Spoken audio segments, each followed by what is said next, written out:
I was expecting, this is such a small crowd. Oh my goodness.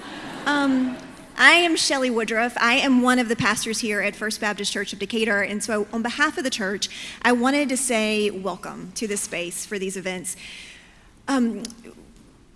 We have the opportunity to do yet another Conversations event, and each time we do these, they're really special because they let us partner yet again with Georgia Center for the Book, who does amazing work right here in our own backyard within the literary community and within literary arts. And it also gives us a chance to partner with one of our local independent bookstores. Charis Books is such a delight to work with. We love watching what they do, how they do it, the community they're building in Decatur. So anytime Charis says, will you make space available for one of our authors, we try our darndest to say yes. So the conversation events are great because they allow all of that, but they're also great because they give us an opportunity to provide space for an author, an idea, a story to be shared in community. And sometimes we open up our space and we get stories that are on the theological realm or on historical fiction or historical research or maybe really some fun ones that we've had in the past, social justice. And then sometimes we get an author who comes in who shares stories about feminine rage and moral ambiguity and sapphic vampires. And we say, yes, please.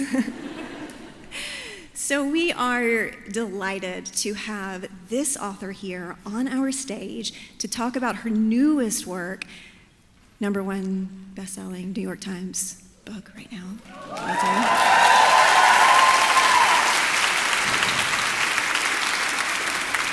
And also to host her delightful community of fans.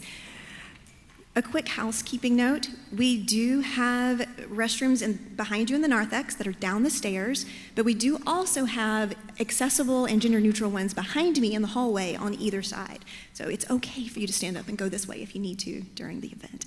But without further ado, I would really love to introduce to you E.R. from Charis Books.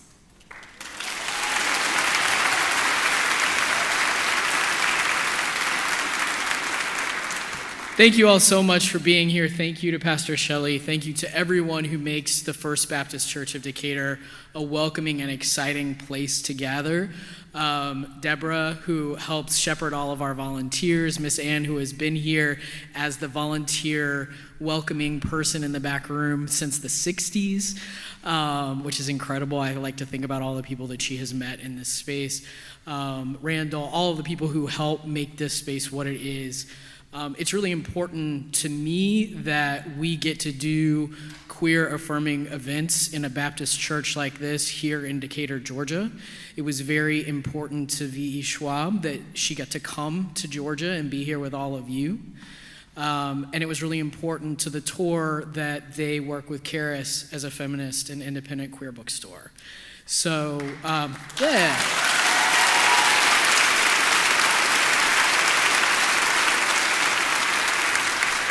I know some of y'all have traveled from far away. How many of y'all are from out of the state of Georgia? Raise your hand. All right, that's awesome. Thank you for traveling. Love to see it. I know this is a really special day. I know some of y'all are like super duper fans. So yes, all right, great.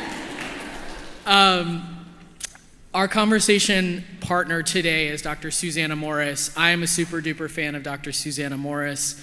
The reason that I wanted her to be in conversation with V today is because she is someone who thinks a lot about speculative fiction from a Black feminist perspective and has done deep, deep scholarly work on where speculative fiction is going, where it's been.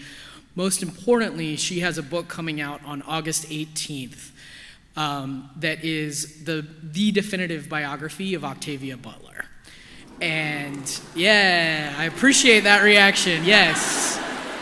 So, Positive Obsession comes out on October 18th. And we were like, look, this book is about sapphic vampires. And even though Octavia Butler was not queer in the perhaps literal sense, she enabled queer worlds to exist, right?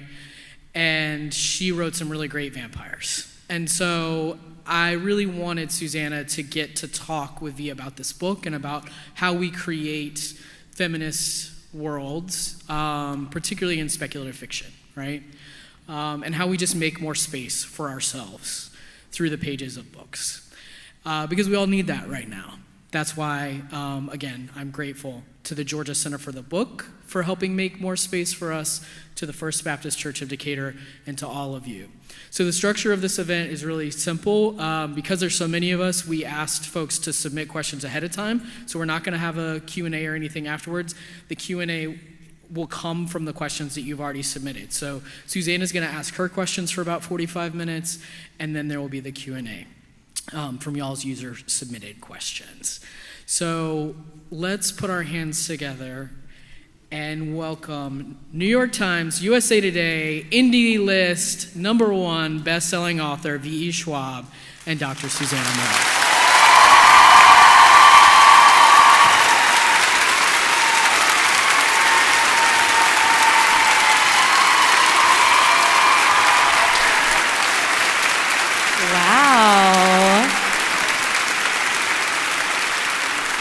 What a welcome. What a warm welcome. Oh.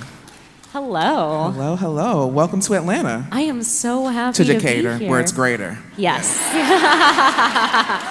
I am so happy to be here today. We're delighted to have you here. Yeah, this is, Yes. I can't think of a better way to spend a Saturday afternoon than in church talking about toxic lesbian vampires, so. I mean, that's the only way I want to do it. Exactly. Oh my goodness. Well, can we launch right in? Let's do it. We got a lot to get to. We have a lot to talk about. Ooh, this book took me on some twists and turns. My partner can attest to it because I kept on being like,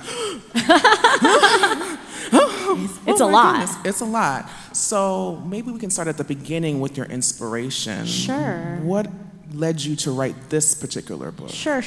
Many things, right? I have always loved vampires. I have always, though, believed that vampires are an inherently queer genre.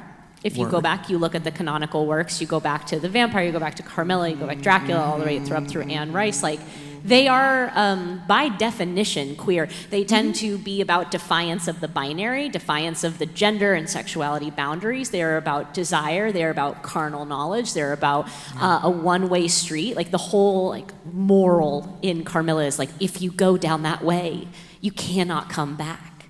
Of course, expecting that you want to come back. Like, what if you just want to keep going that way? So I wanted to explore queer vampires. I really wanted to explore a lesbian villain because, I mean, why not? I love villains, and for years I was kind of gently pressured not to, and sometimes not so gently pressured not to. The argument that was posed to me was like, oh, don't do that, because people will assume that you're conflating queerness and villainy. Right. And at like a passing glance, that argument seems to hold weight until what you realize you're being told is that queer characters, and by extension queer humans, are not entitled to the same nuance and complexity as their straight counterparts on the page or in life, right? What you're being told is you better be mining your trauma pain or on a pedestal at all times. So I took umbrage, but I was still scared.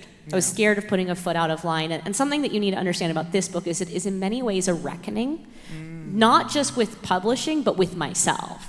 Oh, say more about that. I came into adult fantasy as a young woman. That is already not a super welcome combination. I mean, I went by my initials. I did everything I could from the moment I entered adult fantasy to make myself smaller, to ripple less, to not make waves, because I wanted to belong and I wanted to succeed, and I thought those things were necessary, right?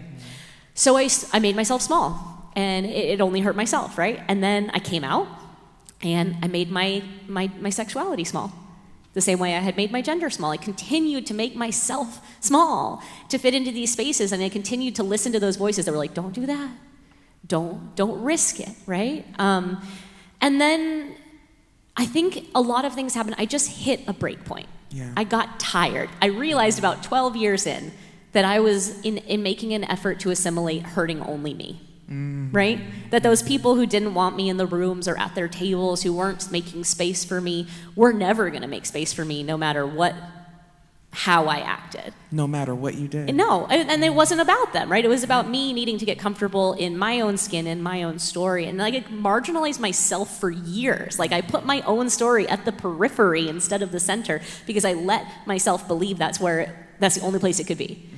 And then The Invisible Life of Addie LaRue happened. Yeah, thank you. Yeah. Book number 20 happened. I loved how many think pieces came out that were like, this debut, and I was like, And what happened, two things happened. One, that book was massively successful. And my books before that had been very, very successful, but this success was on a slightly new scale. And I made a rule with myself, which is that we will only transmute success into boldness. We will not transmute success into safety, right? Like, Yes. and I'm sure you've seen this. Often an author will have like a meteoric success. One book will just be that successful. And what they'll do is that they will treat that space as like the circumscription now of where they will stand. They're like, well, that did well. This feels safe. I will now create only that. And I don't blame them because it's safe. But that's not where my creative joy lies. So I was like, I can transmute the success of Addie LaRue into the freedom to write authentically the story that I want to write, knowing that the publisher will support it. Because I basically went to them and I was like, hey, Tor, remember Addie? It was so great. You made a lot of money. Wasn't that nice for you? And they were like, yeah, it was so nice. And I was like, right. I have another standalone for you. And they were like, oh, what is it? And I'm like, it's Toxic Lesbian Vampires. And to their credit, didn't blink. They were like, you have worked, you have built this following, you have built this audience. If you write it, we will do everything we can. Like, we will support it. So I was like, we're transmuting the Addie LaRue success into the thing I wanted to write next, which was lesbian villain and queer vampires and like gothic romanticism. The other factor there was that when everyone read Addie LaRue, they assumed I was Addie. I am not. I'm Henry. I am a young mortal character struggling with time and with place and with space and with the sense of my life passing me by. I was all of these things, and I wanted them to read a book and be like, oh, you're this character, and be right? So I started to ask, what's the immortality narrative that I feel I still want to do? Because I was really fascinated by immortality. And I was like, I want to write the flip side of the coin. So Addie LaRue is a story of immortality and hope. This is a story of immortality and hunger. And hunger in all the forms it takes, right? The hunger to be seen, to be loved, to be known, and to take up space in a world that tries to make you small. That's what this is. I mean, thank you for that. It does read like a reclamation. It reads like a complicated reclamation, and how it's always important, but as queer folk, it's so important in this particular political moment that we're in to show queer characters who inhabit the range of human emotions and not boxed into just a villain or a very respectable queer. Yeah, and all three. So like, I remember one of my first fight backs was like, they were like, don't do it. You're gonna have like a tokenizing lesbian. I was like, great, they're all lesbians now. Like, you're worried about me having a token lesbian? Great, everyone's gay. Now are you happy? Because like, I would have done that anyway, but I wanted to show like, one, nothing is monolithic, but also like these three young women are so different. Very much and yet so. all so messy. And I really wanted to kind of put them on the spectrum of everything they were feeling. The spectrum of antagonism, the spectrum of like sense of self. Like Alice is, like the purpose of the three stages of my own coming out, really. Alice has no idea who she is or who she wants to be. Charlotte knows who she is and is terrified of not being loved for it. Sabine knows who she is and is deeply unapologetic, and I am in my Sabine era now. I was like, we are not apologizing. Yes. Minus the killing.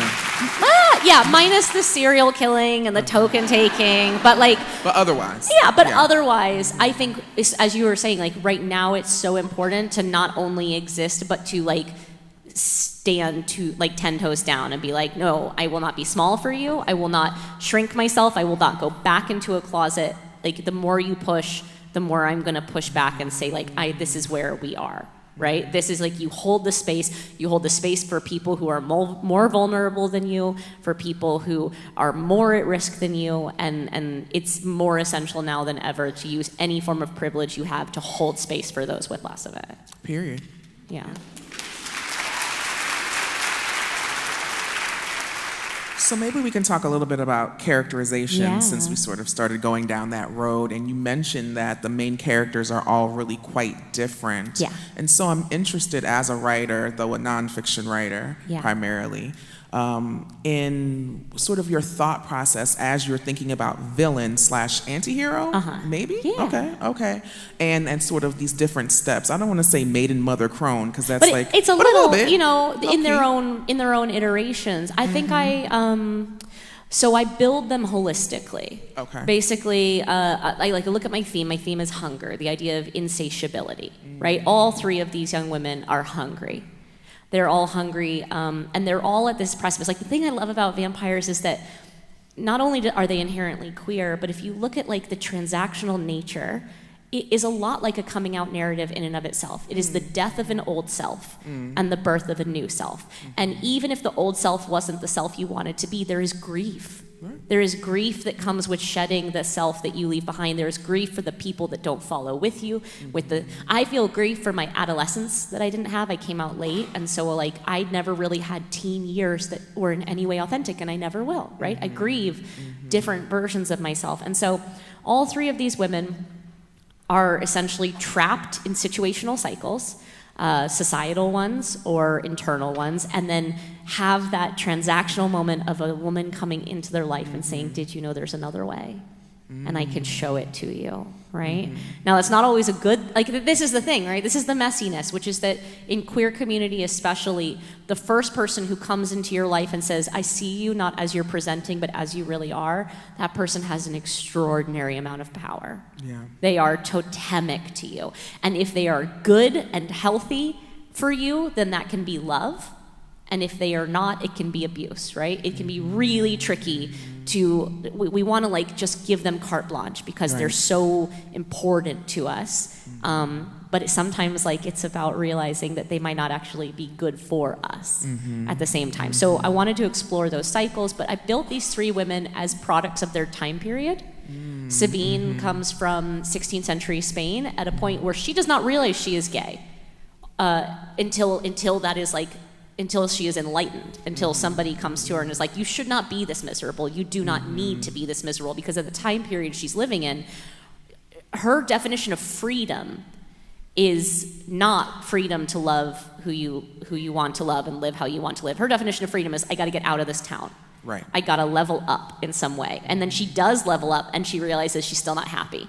So she tries to level up in a different way, and she realizes she's still not happy. And it takes realizing, oh, this is not the life that has been modeled for her, is not the life she actually wants.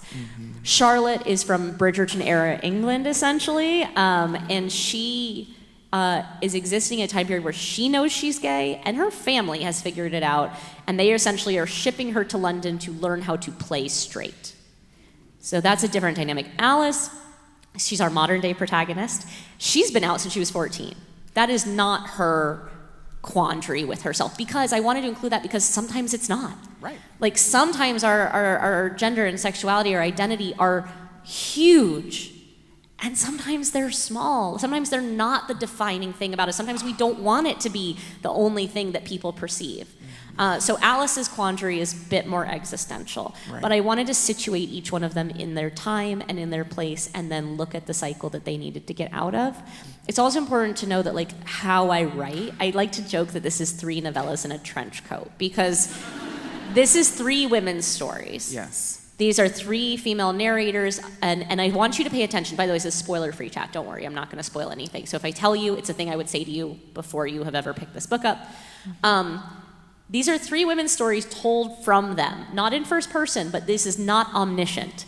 Please pay attention to who is telling what part of the story. These are not reliable narrators. There is no such thing as a reliable narrator in fiction. That's not how it works. And so like, please pay attention to that. But these three women, you experience the story in narrative order, right? Present day, past, present day, switch character, etc. But I write the story in chronological order. So I figure out how I want the book to look for all of you, and then I break it out by character and timeline so that I have every one of the three women from the moment we meet them to the moment we leave them. And then I write each character in its entirety so that I hold the voice and the evolution of the voice over time, because one of the nuances of these characters is that they die inside. Over time. They have an existential decay that happens as the humanity crumbles in them. It's a little bit like a spiritual dementia. They're not always aware that it's happening, and it's entirely individual. So for some characters, it takes days. For some characters, it takes decades, and for some characters, it takes centuries. Right. So I wanted to build with that in mind so that I could chart not only their arc as people, but then their descent as predators. Fascinating. I had another question, but now I want to ask you this other thing. How long do you sit with each character? Like, what's the process in terms of time? I brainstorm the whole book for about a year before I will ever start drafting it. So thinking, and I don't mean brainstorm as like, it's in my head. I mean sitting down every day, building scenes, building each and every one of the, say, 300 scenes that build a book like this. By the time I sit down to actually draft the book, I know every single beat of every single scene. That is a mental health issue. That is not a craft. I want to be real clear, okay? I am a neurotic and anxious individual. This brings me comfort. I used to be, when I first started out, I need to know like 8 to 10. 8 to 10 plot points between the beginning and the end, and it was enough. Now, I need like ironclad certainty that the story has enough meat, that I am excited by it, that I know everything that happens. So the brainstorming is my joy. For that year, I am sitting down having a dialogue with myself on the daily, playing Choose Your Own Adventure, how does the coolest way to get from A to B in each scene. And then when I'm writing each of the three women, I am not allowed to write anyone else. So it's unbroken. So it doesn't matter how excited I am by some chapter that's going to come up in Charlotte's perspective. I started with Sabine, and then I went to Charlotte, and then I went to Alice, and I had to hold each one in order to feel like they were cohesive unto themselves. I got you. Yeah. That's, I mean... It's messy.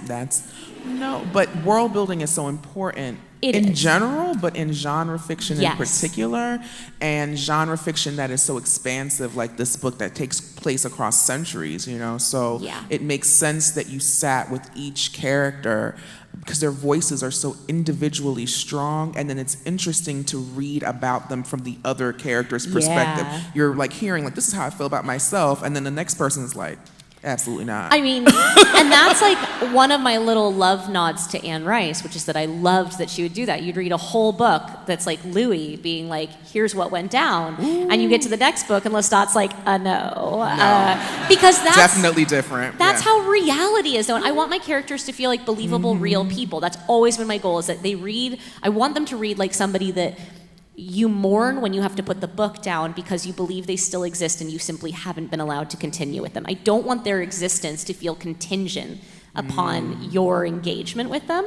So I want them to feel like they're present. But the thing about it is, like, you have friends or family, you all remember something differently. You all notice things differently. And that's always a craft advice thing that I give when people are writing genre, is like, pay attention to whose point of view a scene is in.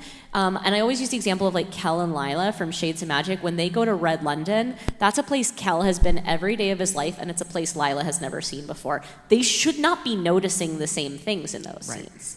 That's how I kind of choose whose scene to hold. In this book, it's a little different. I choose my handoff moments at like moments where the humanity erodes and therefore the character becomes a little more opaque, and I don't want you inside their head. But like in general, I'm always like, who's in this scene that has the most interesting perspective for the reader when it comes to learning about the scene? So to that end, I mean, you write really strong characters, but also the setting is very vibrant. The settings, there's so many different settings, right? And so it makes sense now that you've revealed that you've spent 365 days. going through and building out a world, which sounds amazing. And so could you walk us through the process of sort of thinking about setting as well? Because there's so many, they're homes, they're countryside, rural, city, there's so many different... I mean, setting is a character. Yeah. Setting is atmosphere. Like, setting is... The way I always I'm the kind of writer who a movie plays in my head, and then my goal is to put the words down on paper so that the exact same movie plays in your head. And that means not only looking at the action of a scene, but the way we move through it, the almost is there Vaseline on the lens sense, right? Is something feeling like memory, or is it feeling present? I want you to have a color palette in your mind. I want you to have a score. I want you to have all the components you need for that. And so for me, some of that comes from my background in poetry. I'm very, very aware of how I want sentences to be structured. There's a melancholic rhythm to a lot of this book that I want it to feel a little hypnotic, so that I can then jar you when it breaks. I also decided to do this thing with time because I'm covering so much of it, and I didn't want it to feel metronomic. What I do is I basically have a set piece that's a chunky set piece that tells you a lot, that's very defining, and then time slides for the character. So you'll have say 25 pages that is a single set piece that tells you everything, and then the next 25 years will be one page. Because I thought that's how time would work for somebody living over that time, is that seasons melt, right? Time blurs. I mean, that's an Addie LaRue quote, blink and the years fall away like leaves. It's just this sense of how time works for these characters. And so I just remember, especially with Sabine, because we're with her for the longest amount of time, historically, because she's kind of our anchor. There's nothing that happens in this book without her happening. And so as we follow her, she just feels time differently. Yeah. So I would try to treat the interstitial time as almost a poem, because I would limit it to a page, and each sentence on each line would kind of feel like it's taking you through a season or a year or a moment. So that's the structural nuance of it. And then I gave each of the three women linguistic quirks. So for instance, Sabine, our big bad, our villain, she's like Lestat meets Villanelle from Killing Eve, right? But she's styled like Florence Welch from Florence and the Machine. If you want a visual in your mind, I stole Florence's face. I was well, I saw her in concert in 2019, and I had that moment where I was oh, you're not a human.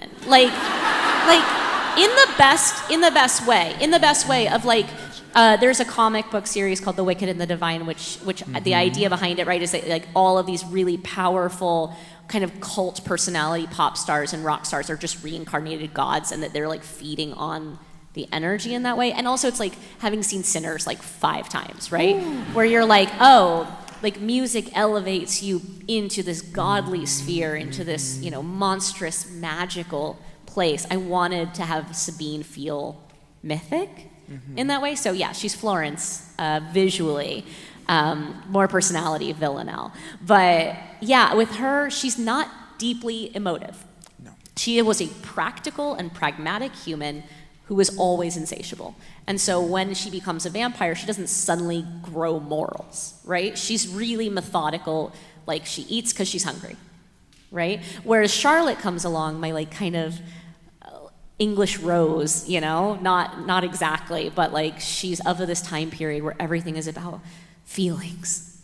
Everything is about feeling everything and thinking about everything and how it feels. And one of the first things she says to Sabine is what do you think we're taking from people when we drink from them? Is it just blood? Is it their heart? Is it their life? Is it their soul? She's really thinking about it. And she's been a vampire for 24 hours, right? And Sabine's I have no idea. Sabine has been a vampire for 200 years. She's I don't know. Does it matter? Because it doesn't matter to Sabine. So her style of narration reflects that. Not a huge amount of internality happening, very practical. Poetic in that it's historical, but not pretty to the point. Charlotte, deep introspection, deep feeling for every line of dialogue. Alice was the most fun because Alice has severe ADHD. And so Alice is essentially a continuing sequence of parenthetical notation as she moves through a scene, gets distracted, sidebar, sidebar, sidebar, and then works back to the point of the scene. So they're constructed to feel of their time. And the other fun thing about Alice, which was tricky, she's the only one that has pop culture. The other two predate vampiric pop culture references, so I had to figure out a way to manage Alice because it would have felt really weird and contrived for her to be like, but what's a vampire? Like she grew up on Twilight, like, right. you know? Right. And she's mortified by it. Like she has this amazing, I say amazing because it's how I would react, cognitive dissonance. Because she's like, okay. Like, I am real. And like that thing, like pop culture of like media, of like, you know, bad TV and good books, not real. But what that is happening here, so how either I'm losing my mind or something is happening and I don't understand. And she's constantly at war. Like, she doesn't say the word. The word vampire, I think, is used once in the entire book. She does not say it because if she says it, she might as well just like... A human says it. A human says it, yeah. A human says it. And Hector might say it one time in his list of things they've been called. I don't think he does even. I genuinely think a human says it one time, which is totally intentional. So all of those come into like building each of the three young women. And then they have a soundtrack. They have a score or music or something that becomes my like shortcut when I'm in their head. Yes. I love it when poets write fiction. It's one of my favorite things, and you can always tell when someone has been a poet because there is such an attention to diction, to detail. Like, every word always counts. Yeah. But yeah, there would just be moments where I'm like, oh. Well, and I read, you read it out loud is the thing, right? Like I want all my books to feel a little bit like an oral story. Like, I remember when I first brought this idea to my editor and I was like, I kind of want to write an epic poem. And she was like, please don't. And I was like, okay, I'm gonna format it like fiction, but I want, if you were to read any paragraph of it, I want that slight hypnotic cadence that comes with poetry. I mean, there's a poem at the beginning of this book. Like, I am not shying away from the poetic in this, but I definitely wanted to have the Gothic romanticism, and I just want sentences to taste a really specific way. Ooh, I love that. Speaking of the poem that, you know, greets us at the beginning of the text, can we talk a bit about the title? Sure. So this phrase talking about midnight soil and feral roses that bloom from midnight soil is a refrain throughout the novel. And so could you say more about sort of that soil is important? Yeah, I mean, burial is important, like death and rebirth. The poem came first. Okay. So I don't really know why. I really am a deep control freak when it comes to my work, and so when something surprises me, I'm always like, But I just know that when I was planning the story in its very early stages back in like 2021, I became fixated with writing this 4 lines. And I don't really know why. And I think now in retrospect I do, which is that I wanted an extended metaphor that would allow me to play with without using the word vampire, but would give me like an aesthetic sensibility for my monsters, and would also suggest a larger playing field. So the idea of the garden, and also the idea of like, this probably goes into wanting to not like, I did not want my queer women to feel in any way unnatural. And so I wanted to use a metaphor that was deeply of the natural world. They do not see themselves as monsters. They see themselves as like one of the highest forms of the natural order, right? The hardiest rose in the garden, you know? And I've loved roses all my life. Like, my family has always grown them. They're just like, they are, I mean, and if you think about what a rose is, it's perfect. It has all the components of a vampire. It has teeth, right? It has sharpness and softness, and it has resilience. And I'll look at a rose that's like 500 years old, and it's, you know, it's grown. And you're like, how is a small plant so ferocious and so determined? Like, their root systems can split soil, can split sidewalks, right? Like, they're incredibly resilient things. And I just like the idea of the self-referential in that way, that I thought, given my vampires, they would like to think of themselves as roses. And I think it immediately set the stage of like a natural, organic, beautiful, but predatory space. And I just remember walking in Brooklyn when I was trying to turn over the last 2 lines of the poem. The poem is, bury my bones in the midnight soil, plant them shallow and water them deep, and in my place will grow a feral rose, soft red petals hiding sharp white teeth. And that soft red petals hiding sharp white teeth was really the point of it. But I liked this idea of growing wild, and it was something I found myself talking about just in my own craft, talking about roots, talking about even the way I thought about Addie in retrospect, was that the wake of Addie was one of the worst depressive episodes of my life, professional, like my adulthood. My adulthood and my professional life are exactly lined up. Like I started writing professionally when I was 19, so like I do associate the two. And the wake of Addie, the way I described it to everyone in my life was that there was an empty plot, that I had excavated Addie and it had left a barren hole, and that I was throwing seeds into this plot, hoping something would take root, and nothing would, because that's not how creativity works. You can't force something, especially when the soil is not have the right nutrients. So the metaphor kind of was already in my mind in the wake of Addie. And then the way I described it is like one day after I gave up trying to grow something in this plot, and I just accepted that there would be this grave in my head, something started growing up on its own, something I hadn't consciously planted, something that I obviously had wanted to write for a really long time, and almost felt like, if you think about extending the metaphor even further, like it came up from beneath where Addie had been, which means it had come from something older. It had been there before. So I started asking myself, like, what was there? And why am I still captivated by this? And so that's where the queerness and the vampires and this desire to write something that teenage me would have just been feral for comes from. Oh, yeah. I mean, the Interview with a Vampire, the film came out when I was in ninth grade, and I was there at the movie theater. Like, oh yeah, I'm 17. Oh, I was not. I own that. I own that DVD. I watched that DVD so continuously, and then the show happened, and I was like, oh, I see we're leveling up, right? Because that show took subtext and made it text. That show was like, oh, like hold my beer, right? That show, phenomenal. But yes, these like, every time I would work on an adaptation for one of my books, everything came back to Interview with a Vampire. I want it to feel like the kind of movie that you will just stop what you're doing and watch. And for me, that was like one of those films, right? Absolutely. And it's wicked. It's like, it's got such teeth. And the ending, like you think it's going to resolve one way, and then the last shot is something else. And I was like, yes, it's like that. Edge of your seat. Yeah, well, you're for sure bringing this kind of quality to your work. Oh, I can't wait for everybody to read it. I want to go back to what you were saying about how the vampires understand themselves to be kind of the apex of creation in some way. Since we're in a church, I'm just thinking about, we can talk about Judeo-Christian kind of mythology, right? That like humans are supposed to be just a little bit lower than the angels, right? And it's that these vampires are like, but actually. I know. Higher life form. Higher, Yeah.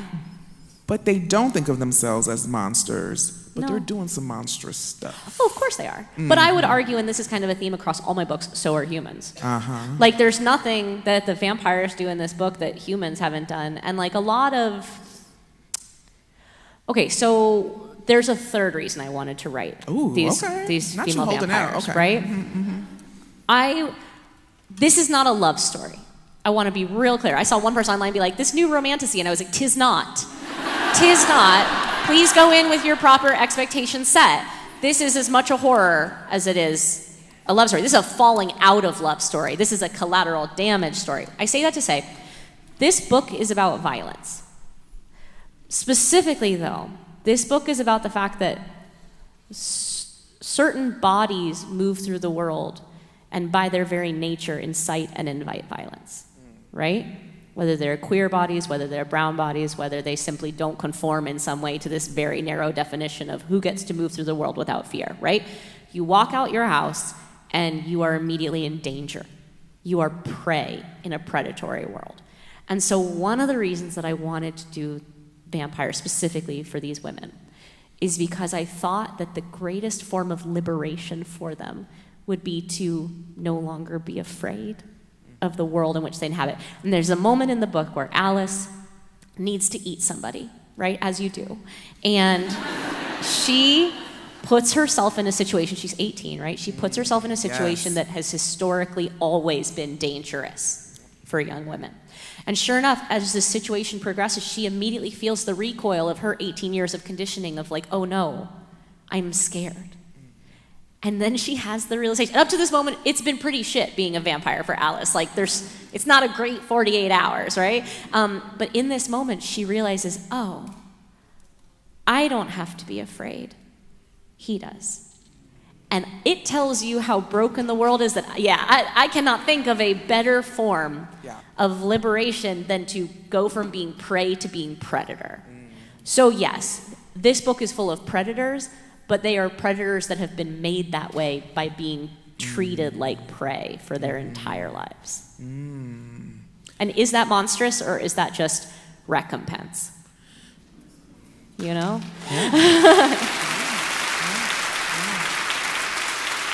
I think that's one of the reasons why I like to read vampire fiction that is not sort of the typical, classical, Dracula, poor white womanhood, like, being attacked, right?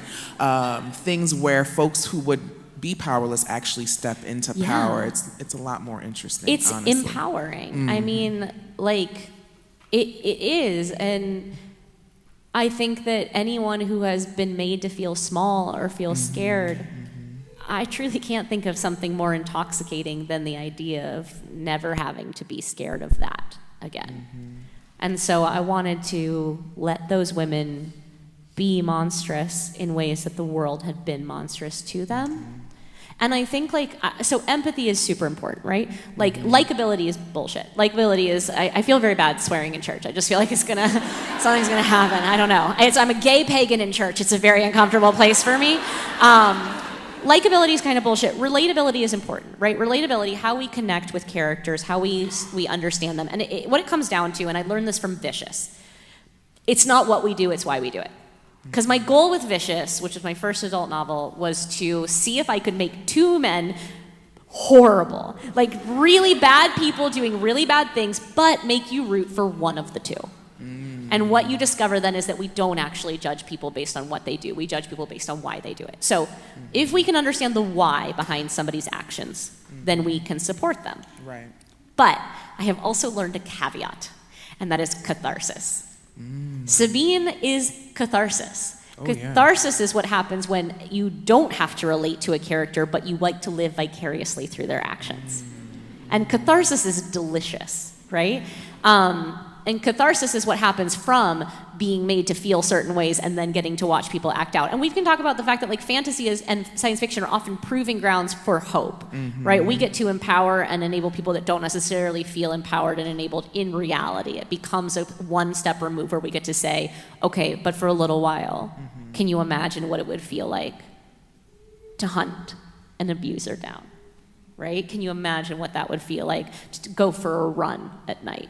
And not have to, or to not have to text your friends your location before going on a date, to not have to have your location on at all times, like tiny little things, to be able to set every one of those little weights down, right? Yeah. So there aren't those fears, but there are other fears that you explore, which I think is really interesting. So could you say a little bit about that? I mean, the world is a dangerous place. Like, anytime you have strength, you have to have weakness. There has to be some form of balance. And so, I mean, I like creating rules. There are still rules. Vampires have rules. Like, I took some and I left some and I made some new ones because I like to have my rule system be really logical. But obviously, like, if the heart is destroyed, they're destroyed. The heart stays mortal. Like, that made sense to me existentially in terms of the disintegrating humanity, and it made sense to me in the literal. I was like, okay, that seems like a fair rule, right? Not being able to set foot in churches and stuff, I was like, get rid of that. But like, places where death resides, like graves, that makes sense. Death calls death down. So logic systems prevail for me when I'm designing stories. I think though that like one of the things that's dangerous for my vampires, because the question becomes, why aren't there more? Right? That's a logic question you ask at the beginning of building something. And I was like, well, something must be taking them out. We have external force or internal force. External force would be like a vampire hunter. Sure, that's fun, but it doesn't really explain like the whole bulk. Right. So let's look at internal force. Internal force, the idea that as their humanity decays, so does their self-preservation. We become reckless when we think we're the biggest monster in the garden, right? We become more interested in our own entertainment than in our safety. So weirdly, yeah, you get to go from being prey to being predator, but if you stay predator long enough, you forget what it was like to be prey and you become a little bit self-destructive. So there are dangers. Yeah. The other danger is relationships. They're That's still what dangerous. I want to talk about. They're Yes, those still are the dangerous. dangers. Yes. Love is still dangerous. Love is dangerous. Being loved is dangerous. Falling in and out of love is dangerous. Loving a version of somebody that doesn't exist anymore is dangerous. Toxic ex-girlfriend in this book, super dangerous. The it most turns toxic out. ex-girlfriend. Like toxic ex-girlfriend in this book, way dangerous. Yeah, I think there's a lot of forms of danger. Complicity is dangerous. Fear of loneliness. The need to be loved. Like these things which are strengths can become weaknesses in an instant. Yeah. And I think when you're immortals, it's a lonelier life, and so you have fewer people and you hold to those people a lot tighter. And then again, if it's a bad relationship or a dangerous relationship, an unhealthy relationship, your ex has teeth. Like your ex might be a little dangerous. So yeah, I think there are always risks. Yeah. There's always risk. There's another thing in this thing, which is like, I talked a little about complicity, or mentioned complicity, which is I love to have a moral or ethical dilemma in a book, just mix it up a little bit. And in this one, the vampires realize that they don't actually need to feed. And this is where this dilemma comes in. They hunger. Every moment of every day they are hungry. And the moment they stop feeding, the hunger returns. But it is almost impossible, technically, for a vampire to starve. So it's a self-soothing technique, but it's not actually that necessary. I think if they ate every 10 years, they'd probably be fine. But imagine being so devastated. I know, right? Sad life, though. Sad. But here's where it becomes their comfort more important than other people's safety. So how do you see yourself as a good person when you are still making the decision to prioritize your own indulgence or your I can't say the word satiety, your satiatedness. Yes. I can see it written, and I can never pronounce it out loud, over someone else's safety, right? So I like to throw that in there as well as a little bit of reminder that we are complicit in the damage that we do to others. And we have to either accept that or we have to find a way to convince ourselves that we're not hurting people. Or that it doesn't matter. Yeah, or it doesn't, or you're Sabine and you're like, okay, well, needs must. I think we're coming up on, thank you for that. Can we get a round of applause? Oh, yeah. That was great. So we have audience questions that were sent in beforehand. Yeah. Super awesome. And so we're going to ask Let's a few. do it. All right. We might have gotten to a couple of them in context, but yeah. Okay. Do you think magic should always come with a cost? Why or why not? Absolutely. I think you have to have a balance, right? It's also what gives it meaning. I really struggle with characters in comics like Superman, because it doesn't actually seem like there's a blowback, right? It doesn't seem like there's a balance of scales, which is but if you look at the Flash passes out from lack of calories after a certain point, right? He burns through his reserves.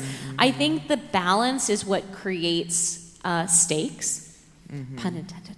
I think that we need stakes, right? You need investment. You need there to be some way to balance the scales of power. Yeah. Because magic or any form of power, superpowers, magic, vampires, any form of supernatural power needs to come at a cost, whether it's internal or external, or else what matters? Because if that doesn't matter, then nothing matters, and if nothing matters, then why should I care? Right. Right? Yeah, that makes a lot of sense. There has to be a logic to the world building. It can't be inexhaustible. So the rule, with Shades of Magic, the magic is basically inexhaustible, the people aren't. Right? So either your source has to be exhaustible or your vessel has to be exhaustible, but something has to break under enough pressure. To make it interesting. Yeah. Yeah, absolutely. Someone writes, one of my favorite things about your characters is that they can be distilled to a question and discussion about our humanity. And we've talked a little bit about this. Who we are if we can't be remembered, can't feel pain, heal at the speed of light, can't destroy with the touch of a hand.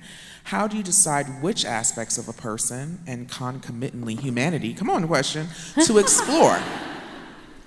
Are there other hallmarks of humanity that you want to explore in the future? Ooh, I mean, yeah, in Addie LaRue, the thing I wanted to explore was legacy and memory. In this, it's hunger. I'm really interested in like how you measure a life and whether it needs to have an impact on other people. Like, does it need to have scale to matter? And I think I like the idea that I like exploring a question for which the answer is different depending on the person. I'm not really interested in universals, but I am really interested in like what keeps us going.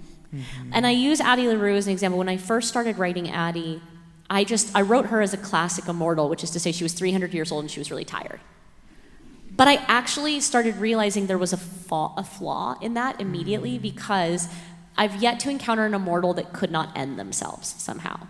And Addie has a really easy way out. She literally just has to put up a hand and be like, I don't want to do it anymore. So apathy for immortals, to me, is a flawed idea. I don't buy it. And so I needed for her, she had to be radically curious and defiantly optimistic instead. She had to, but it started as spite. Like, she started as like, I will not give you my soul, I will spite the devil. And then you realize that spite, like anger, burns out, and hope is a thing that is a little more sustaining. So I like asking a question and letting it differ based on the character.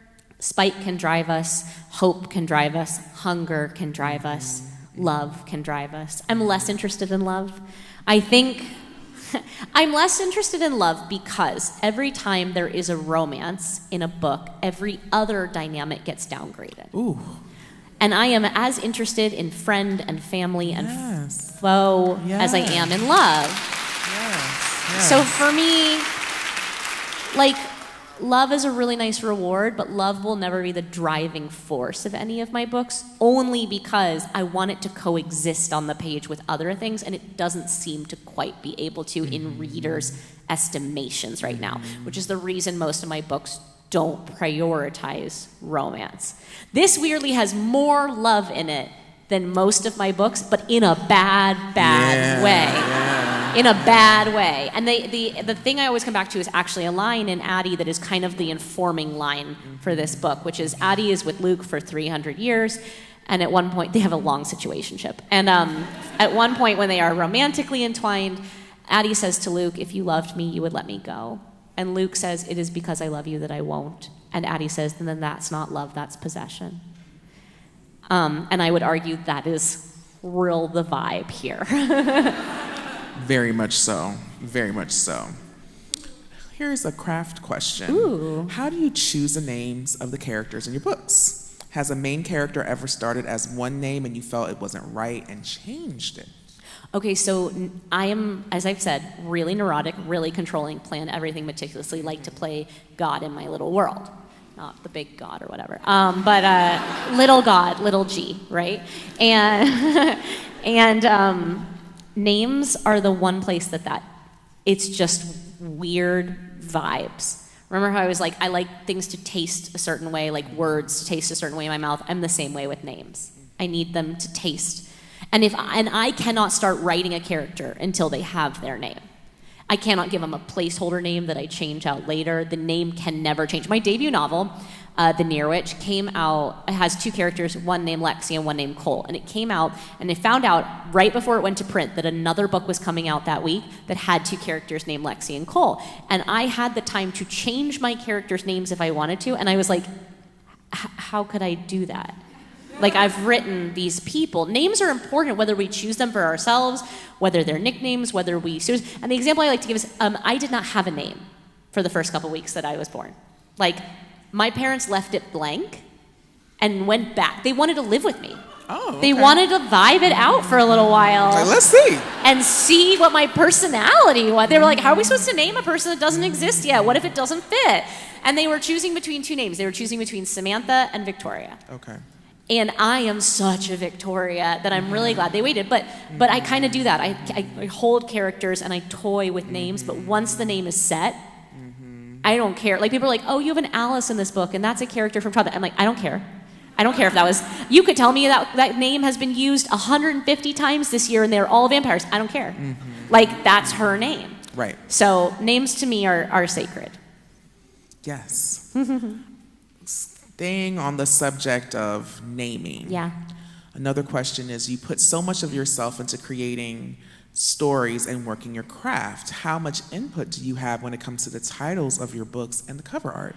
Always a good question for authors. I know, that's a great question. More than I used to have. Okay. And it's publisher specific. I don't have the same amount of control with everything. I am at the point in my career where I have quite a lot. Titles are a group effort. I've gotten very lucky that, like, my long titles I've gotten to keep. I have fought for them. The Invisible Life of Addie LaRue was always that. Bury Our Bones in the Midnight Soil was always that. A Darker Shade of Magic, 75th title. Like, I have such a weird relationship with titles, too, because I keep choosing words that no one can spell, apparently. The number of people who are like, I love your book, Viscous. It's my favorite book. I'm like, well... Not Viscous. Well, and the problem was the original title for A Darker Shade of Magic, this is about to be like a Zen koan for you, right, was Traveler. Because originally that's what I called the Antari magicians in it, were travelers, because they could move between worlds. Here's the problem. I am a British-American author writing a British set book, but for an American publisher. Does Traveler have one L or two L's? Because the answer is yes. That is the problem. And after about 3 months, my publisher was like, but hey, guess what? Please pick another word. And so, yeah, the Shades of Magic books have always been quite finicky. In general, though, I have a lot of control. I had a huge amount of control in this cover. I'm very passionate about it. It's in literal midnight colors. Like, I wanted a night-soaked garden. I wanted a departure, obviously, from my other books. I wanted a departure from Addie LaRue, and yet I kind of felt like there's a blue edition of Addie, and I was like, they sit nicely together. But I also just wanted it to be entirely itself. The original edition, the original version, I'm gonna get in trouble for saying this, I don't care. The original version of the cover that came in was red. Red like Rebecca, and red like Vampire. And I love it, and it might show up at some point in a paperback edition, but it was on the nose. Red Vampire book, how original. And like, it came down to 2 covers. It came down to the red iteration of this. And this felt special. This felt special and like, and intricate and simple and gothic and timeless, and that's what I wanted. There's a lot of cooks in the kitchen when it comes to covers and titles. Also, the main complicating factor is that my undergraduate degree is in book design. And so it is a battle. I tell my publishers up front, I'm like, guess what? I'm going to be great at editing. I'm going to be such a team player. Prepare for me to get real sassy. Like, when the covers come in, when the titles come in, I am going to be an asshole about font. I'm going to be an asshole about kerning. I'm going to be an asshole about opacity. I want all of it a very, very specific way. But yeah, so I have a lot of say. Yeah. Thanks to whoever asked that question. Great question. Yeah. On your Instagram, you've shared about your writing process and that you like to have a pretty fleshed out story before putting any pen to paper, which we've learned. Which we discussed, yeah. Given AI's influence on art and media and general consumer consumption habits, do you ever feel any pressure to produce faster? How do you balance that pressure with honoring your writing process? And do you think your answer would change if you were a newer author just starting out? That is the key part of that question and why I bullet pointed it, because I am very glad I am not just starting out for so many reasons. I think I oscillate pretty wildly between real existential terror of knowing someone can feed all of my work into an AI and say, write me a book that sounds like V.E. Schwab wrote it, and it might do a decent job. But I also think it's a little uncanny valley, and I still think that like the soul is really the difference. Maybe AI will get to the point where that doesn't matter, but that's also like, that's not why I write. Like, you could make 100 mimics of me. It doesn't make me not exist. It might kill my sales, which would really suck. But it doesn't erase me. And I think it's really easy to get really scared about, as an artist, about generative AI. And I think you just have to remember that it's like the same thing as if I gave everyone in this room the same 2-sentence story prompt. We would have 800 different stories. Absolutely. Because perspective, nuance, empathy, like life experience, all of these things become things that you can't actually replicate in technology. It's why AI makes hands with like 6 fingers, and you're like, ah. I think there's like an artistic version of that. Even when AI gets good enough to make hands with 5 fingers, it's still gonna be like 5 index fingers. It's gonna be super weird, right? I think you can spend a lot of time being really scared about the art that other people are making or how they're making it, or you can work on your art. And I think at the end of the day, like, you have to work on your art. It's the same advice I give to someone who's like, I was writing a book and then I saw a deal announcement for a book that sounds just like mine. I'm like, it's not just like yours, I promise. Yeah. It's you read a 3-sentence pitch for a 400-page novel written by a stranger. Like, I don't know what to tell you. Yeah. Like, this book and Hungerstone came out in the same year and are both about queer feminist rage. And like, they're so different, and I obviously, and I love Hungerstone. Like, there is room for different stories. There is room for your story, and whether it's another human or an AI is not going to erase the fact that you can write yours. That part. In 2005, 2 vampire novels came out that were about vampires in the Pacific Northwest. One was called Twilight by Stephanie Meyer, and one was called Fledgling by Octavia Butler. Oh. Right? They're not the same book, having read them both, right? One Yeah. has sparkly vampires and one doesn't. Right? So, Real main difference right there. Yeah. What's for you is for you. Your process is your process. Even if it's set in the same place and concerns some of the same questions, it's not the same. One of my favorite exercises is to, like, in a creative writing workshop, give everyone the exact same pitch. Because, like, it's wild. Nothing looks the same. Nothing reads the same. Nothing feels the same. Only you can write the version of the story that you will write. And it's the same way as, like, as an author, we control half of the experience. And the reader controls the other half of the experience. And we cannot dictate anything about who any of you are or where you're at in your life or what you bring to the page. We control what we bring to the page. So even when you're working on a story, you're not going to control the context in which that story is being read or who reads it. So it's like you start to make that problem smaller in your mind. You start to worry less about it when you realize it's not 95% of the challenge, it's 5% of the challenge. Yes. ER, how are we doing on time? Because I have some other great questions. 25? Woo! Yeah, we got this. All right. Okay. The entire time I was reading Bury Our Bones in the Midnight Soil, I was thinking to myself, this feels deeply personal. And then saw where you said that you did, in fact, put a lot of yourself into this one. How hard was it to put out something so personal into the world? Ooh, harder than I thought it would be. Like, I did this with Henry and Addie, and it was one character, and I was like, oh no. Because writing, it's this weird paradox. In order to write deeply, authentically, creatively, you have to take off all of your armor. You have to be real honest with yourself. If you cannot be very frank with yourself, you cannot write authentically well. If you're not being honest with yourself, if you're hiding from yourself in any way, it's going to show up on the page, right? So you have to strip it all off in order to write. And then somehow, between the writing and the publishing, you got to put all the armor back on. And I think I feel like a body that is caught in the hallway with half my armor on. Like, I am never going to get enough armor on for this book. I am learning it very quickly. This one's a little too personal. And so it feels like if when someone doesn't like it, it feels like they don't like me. And I think for so long it was like I didn't feel feminine enough, or I didn't feel queer enough, or I didn't feel all these things that it can feel like I'm back 10 years ago. Like, being presumed straight, or like people feeling like it's not my story or it's not my space, and it scares me and it's hard. I think you either get much better than I am at not being online, or you realize, and I think this is something I have gotten better at, which is that if you're lucky enough to have the luxury of people for whom a book is the book, for whom they needed the book, for whom they saw themselves in the book, it becomes a lot easier to let go of the people who didn't see themselves in the book, for whom it wasn't the book. Because there's so many books out there, they're gonna find the book for them. Right. I am not in the business of writing books for everyone.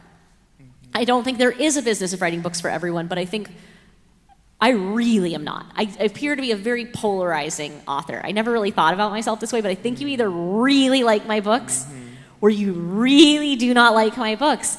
And I think I've realized I'm okay with that because I would rather you feel strongly one way or another than feel like, oh, just kind of middle of the road about it. Yes. I also think I have made peace with the kind of stories that I tell, which is to say, I really want more than anything else for the story to stick with you after you're done reading.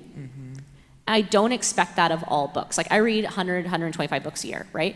I want 115 of them to just be fun. I do not want 115 books to try and get in my head and under my skin and change me in any way. That would be really exhausting. It would be. But I do want, say, 10 books a year to ask something of me in return and to stick with me after I put them down. And those are the kind of books I want to write. And I think I have to acknowledge that those are the kind of books I want to write, not the 115. And the 115 tend to have a wider appeal because they're more middle of the road. They ask less of you. They're like reality television, right? Like they're like a comfort watch. Like maybe my books can become comfort reads for some people, but I really want them to like be a little haunting. In that I want them to haunt you. I want you to think about I do. I want them to I want you to think about them 3 weeks or 3 months or 3 years after you finish. I want you to see something in the world that reminds you of something in I want that. And I think it's because I care a lot about the characters. If you do not care about the characters the plot is happening to, you don't really stick with the book. Like the book doesn't stick with you. So yeah, it's really hard. This is the most personal book I've ever written. As I said, these 3 women represent my own coming out journey. This book represents like 15 years of reckoning with myself and in publishing. To this day, it is the first book I will get a tattoo for, which is a lot for me because this is book 25. So for 24 books, I have not gotten a tattoo. But the reason is that the writing of this book has nothing to do with the reception. The writing of this book helped me take up space in my own story, not just in their story. And I think that that's why it's so scary to share. Whenever someone would bring an arc up to me before the book came out, I would do this thing that I can only describe as trying to put it back behind my ribs. Like I would take the arc and then I would push it against my chest as if my rib cage would part and allow it back in, right? Where it would be safe. And now I can't really do that. Also, sidebar, did any of you get an arc? Okay, I changed the ending. Yeah, I did. I just want I rewrote the last 5 sentences the 6 hours before it went to print. So just a fun thing. But yeah, I can't pull it back into my chest anymore, and I just have to live with it being out in the world. I know. Yes, okay. I'm going to read the last 5. Okay. I'm stressed. All right. Yeah. I didn't change the plot. I just changed the poetry. Okay. All right. All right. Okay. JK, they all live happily ever after. New ending. Yeah. Little polyamorous. I mean, hey. Triangle. To get back to, actually, let me. I'm going on 5 hours of sleep right now, and this is day 13 of tour. You're doing so good. We're trying. And I know you have to get on a plane. I gotta get on a plane to London right after this, so it's great. I know. There's nowhere I'd rather be. Folks want to know, will you write any more vampire novels and expand the Bury Our Bones in the Midnight Soil universe? Here's what I'll say. I like to think of Addie and Bones as existing in the same world. There is a very tiny cameo. Yeah, okay. So, if this is the garden, and in the garden we have old gods, and we have vampires, and these exist in the same garden. I spend a lot of time thinking about what else grows in the garden, right? So that is to say, every book that I've written in the garden, so far, these two, they're standalones. And I anticipate that if I were to do another one, that would continue. But, maybe the weeds and the roots begin to grow together a little bit. Ooh, tantalizing possibilities. Okay. All right. I know that we probably have some burgeoning writers in the room. Any writers? We have any Raise your writers here? hand. Come on, writers. Yeah. Don't be shy. You just have to write to be a writer. Exactly. I didn't ask if you were published. You just have to write. That makes you a writer. Do you have any tips on embracing the imperfection that comes with getting started / writing a first draft, AKA a shitty first draft? First drafts. Here's the thing you have to realize about a first draft. I am someone who has to white knuckle first drafts. I do not enjoy the controlled failure of it, because that's what it is. You have an idea in your head, and the idea in your head is perfect because it does not exist. It is an idea, and ideas get to be perfect. The act of writing them down on paper is the act of making them imperfect, and they will never be perfect again. The first hurdle is acknowledging that. The second is acknowledging that the first draft is the farthest the story will ever be from what was in your head. That is also very demoralizing. The act of revision is the act of shrinking the gap between the thing that now exists in the world and the thing that was in your head. Acknowledge that. That is what the revision is for. If you never get it down on paper, you cannot bring it back to yourself, but it will be the farthest from you. So I think acknowledging that, and then acknowledging that if 10,000 people want to write a book, 1,000 people will start and 10 will finish. Ooh. Those are rough metrics. Yeah. So you need to be one of the 10 that finishes. And in order to be one of the 10 that finishes, you have to not be distracted by the shiny new idea, first of all. For those who don't know, shiny new idea is a trademark concept. Everyone in publishing knows it. And essentially is what happens anywhere between 10 and 30% of the way into a project. The thing you're working on becomes dull, and you get a shiny new idea. Your brain is lying. Here's what's actually happening. The thing you are working on is becoming familiar to you, because it must become familiar to you in order for you to finish it, in order for you to engage with it meaningfully. It must lose its shine and its novelty. The shiny new idea is like, oh, come work on me instead. Abandon ship, go over here. And if you do that, the entire cycle will repeat itself, 10% to 30% into the shiny new idea. It will become dull, and this will go on forever, and you will never finish anything. And you want to be one of the 10 that finishes. And so my best advice is find an ending that excites you.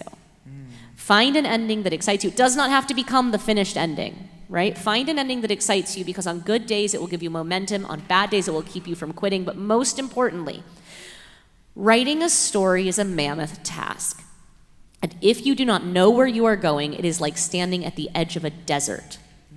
Of course you are daunted by those piles of sand. If you have an ending that excites you, you are standing at the edge of a football field.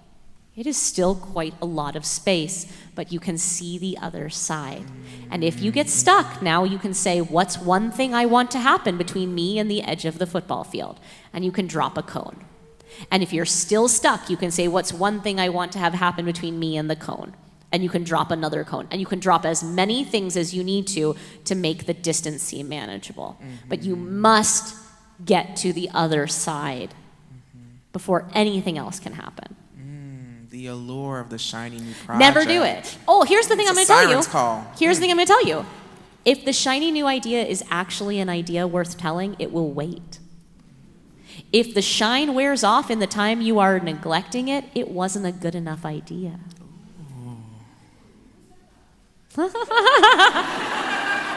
Fighting words. Fighting words. If Bury Our Bones was an album, what album would it be? Oh, okay. I won't give the album, but I'll give the artist, mostly because I'm terrible at album names and I just am really bad at this. It would either be Florence and the Machine's latest, or it would be Kiki Rockwell. Kiki Rockwell's Madeline is a song that I played 750 times while writing this book, and I now can't listen to it, not because I don't love it, but because it makes me melancholic, because it makes me want to be writing my book again. But if you need one song to listen to get you in the mood for this book, it would be Madeline by Kiki Rockwell. If you want a playlist, I built one. It's actually 3 small playlists in a trench coat, and it gives you a main track for each of the 3 women and the rest of their soundtrack. So if you want to kind of get the vibe for whatever part of the story you're in, you can look up the whole soundtrack. Because music is so, like, music is where I get my ideas from. I hear and there's songs. Lots of music. There's so much There's music in this. There's so much music. Music is, I mean, that's why, like I say, when I saw Sinners for the first time and I walked out and I was like, again. And I just like immediately went back the next day because like, I will hear a song and think, I want to write something that makes me feel the way this song makes me feel. Like music holds me while I'm writing. I got you. Okay. I'm going to read this question and I'm going to add something if I can. So what's a book you read this year that you can't stop thinking about? I'm wondering if you have read one of the 10 that have stuck with you and moved you in a particular way. I mean, The Buffalo Hunter, obviously, yeah. But honestly, Stephen Graham Jones, in my opinion, can do very little wrong.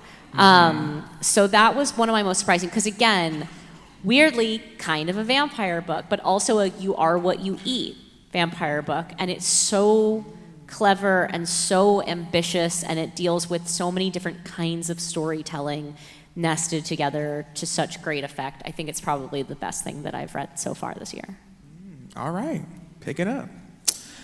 We've talked about this a little bit, but I'm interested to hear what you think. So this question is, you're primarily considered a fantasy/sci-fi author. Have you ever thought of writing in another genre, such as horror, which you say this is? What would you speak to that? I think the only thing I'm not interested in is absolute realism. Because like my whole thesis, my whole premise is that I want to write magic and the supernatural in our world. So like if my 2 feet are on the ground right here and this is reality, and like 50 paces away is something like Tolkien, right? And I will only ever access Middle Earth through the pages of that book. I cannot visit it myself. That's why it's over there. And halfway between is like C.S. Lewis, who tells us somewhere in our house there's a wardrobe with no back. Portal fantasy starts in our world and then leaves. But I want to keep 1 foot in reality and 1 foot in magic and monsters. I want to invite that in. I want to convince the reader that it coexists with them in time and in space, and then it's then an art of noticing issue, because then you might have passed Addie on the street and forgotten her. You might have been into a coffee shop like Ezra's. Like you never, it creates doubt. And the thing is, to make you believe in magic, I don't actually have to make you believe in magic. I just have to sow a tiny seed of doubt in your reality. And then the what if can get in.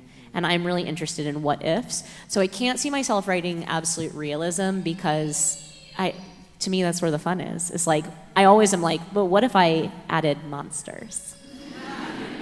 We're so glad that you do.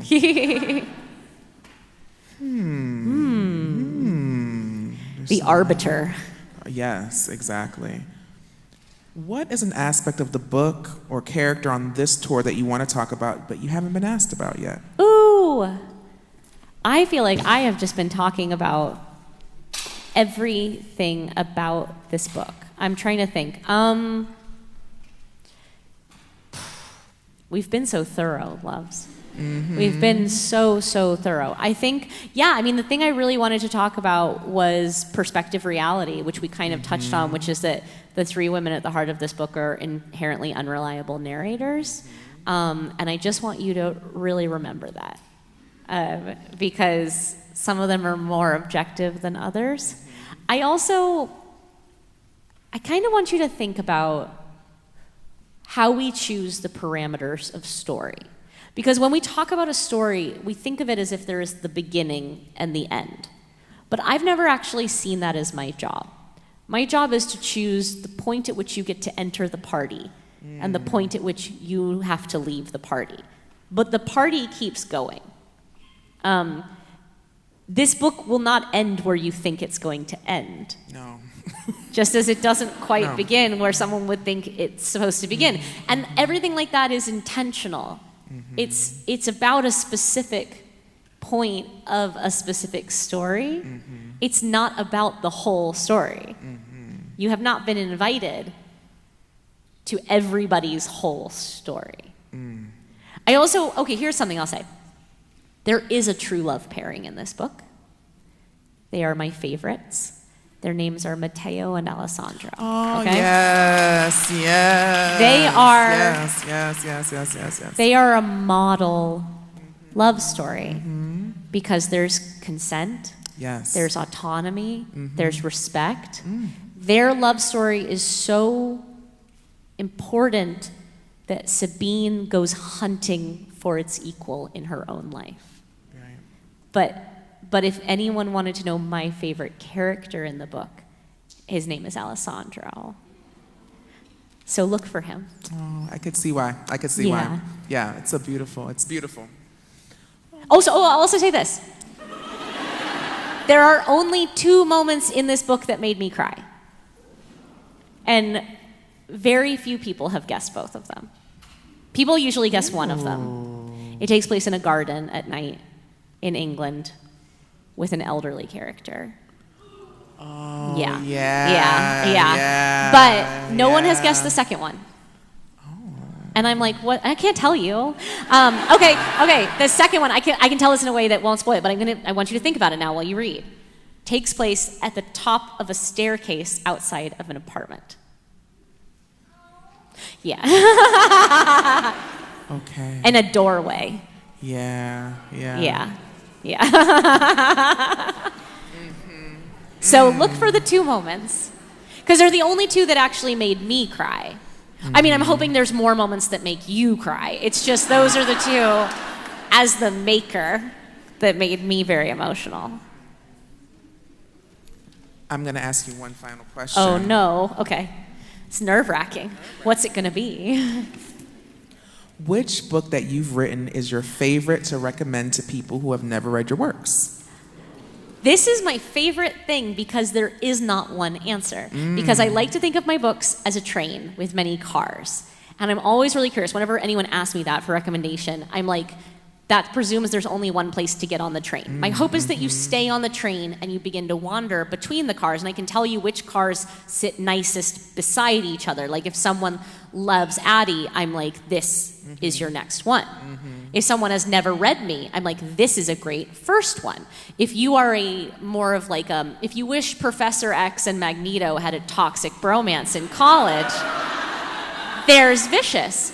If you love Avatar: The Last Airbender, there's a darker shade of magic, right? What you want from me depends on where you're at in your life and what you're looking for in a reading experience. If you want to be traumatized, it's This Savage Song in Our Dark Duet, which is a YA series. It's grim. So I like to say my 3 main entry points for readers are usually like Vicious, which is my starkest, briskest. It is a comic book without pictures. You want to read it in a day. You want it to move fast. That's your book. You want the start of a multi-book, multi-world adventure where you get to stay with characters for a really long time. That's Shades of Magic and Threads of Power. You want to feel things like grief and hope and sadness and beauty. You can choose Addie or Bones, but I would actually start with Bones because Bones is like if Addie and Vicious had a child. Which is funny because they exist at polar opposite ends of my readership spectrum. So I just apparently like pissing all my readers off because it's like, here, let me have the one from way over here and the one from way over here that has almost no cross-pollination whatsoever. My Vicious readers and my Addie readers do not tend to be the same reader. I love it if you are, but they do tend to be at opposite ends, and I'm like, here. This is not in the middle, by the way, it's just simultaneously at both ends. Gotcha. Can we give you a round of applause? Thank you, Hannah. That was fun. Thank you. And to Susanna. Also, I cannot wait for this book. Thank you.